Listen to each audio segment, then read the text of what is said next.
Hello alkanes hello arenes का important एक देखिए टॉपिक है, क्वेश्चन है, तो उसको हम लोग देखिए सॉल्व करते हैं। यहाँ पे देखिए गिवन क्या है, एथाइल ब्रोमाइड, बहुत सारे रीजन यहाँ पे राइट हैं और आपको बताना है कि प्रोडक्ट क्या बनेगा। तो आप ध्यान से देखिए और 100% यदि आप थोड़ा सा भी इसको ध्यान देंगे तो आपसे क्वेश्चन बन जाएगा। अब यहाँ ध्यान से देखिएगा, हाइड्रोजन एटम से अटैच कार्बन को अल्फा कार्बन बोलते हैं, उसका पड़ोसी जो कार्बन है वो बीटा है। एल्कोहलिक KOH की जब भी रिएक्शन होती है, एल्कोहलिक KOH हो सकता है आपका, एल्कोहलिक NaOH हो सकता है, तो आप क्या करेंगे, अल्फा कार्बन से हाइड्रोजन को हटा देंगे। ये अल्फा कार्बन है, ये आपका बीटा कार्बन है। अल्फा कार्बन से हाइड्रोजन मतलब Br को आप रिमूव करेंगे, बीटा से हाइड्रोजन को रिमूव करेंगे। तो अल्फा से रिमूव करना और बीटा से रिमूव करने को हम बोलते हैं डीहाइड्रोहैलोजिनेशन। तो ये आपका क्या है, डीहाइड्रोहैलोजिनेशन प्रोसेस है, मतलब आपको रिमूव करना होगा hydrogen atom and hydrogen atom को। तो देखिए Br को आप हटाएंगे यहाँ से और यहाँ से H, तो बताइए क्या बनेगा, CH2 बचेगा, क्योंकि यहाँ पे CH3 3 है, तो एक H हट गया तो CH2 हुआ।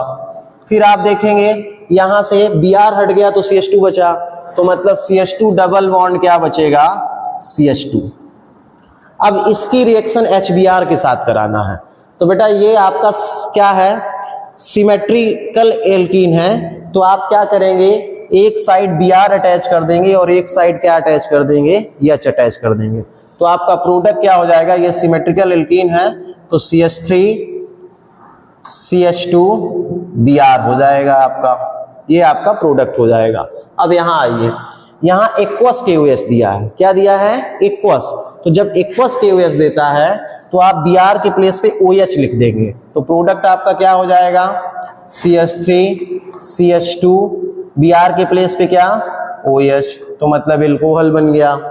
यहाँ आएंगे Na एंड ड्राई ईथर लिखा है, तो Na एंड ड्राई ईथर जो है वो आपका क्या है, Na एंड ड्राई ईथर क्या है, जब रीजेंट ये गिवन हो तो बुट्स रिएक्शन होती है। कौन सी रिएक्शन, बुट्स रिएक्शन।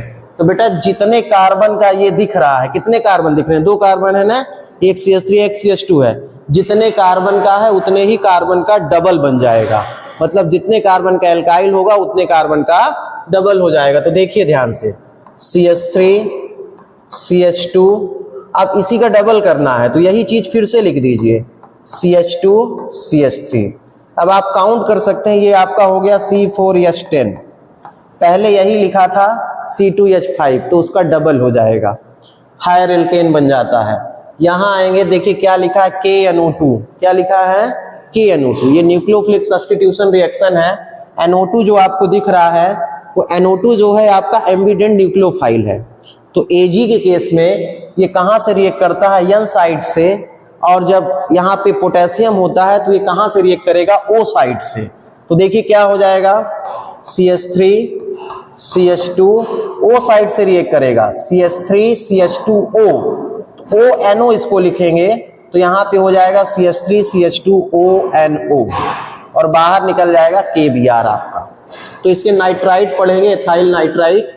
AgNO2 के केस में क्या होगा कि यहाँ N साइड से अटैक करेगा, तो यहाँ पे आपका प्रोडक्ट बन जाएगा CH3 CH2NO2, नाइट्रो आपका यहाँ पे हो जाएगा, यहाँ नाइट्राइट हो जाएगा। अब Mg के केस में, तो बेटा Mg जो है डाइवैलेंट है, तो डाइवैलेंट है तो ये ऐड हो जाएगा, CH3 बन जाएगा, CH2 है ही, यहाँ पे लिखेंगे Mg और क्या हो जाएगा, Br, मतलब एथाइल मैग्नीशियम ब्रोमाइड। तो ये आपका क्या था, एक ही क्वेश्चन से बहुत सारे रीजन हम ऐड करके प्रोडक्ट को हमने डिफरेंट बनाया है।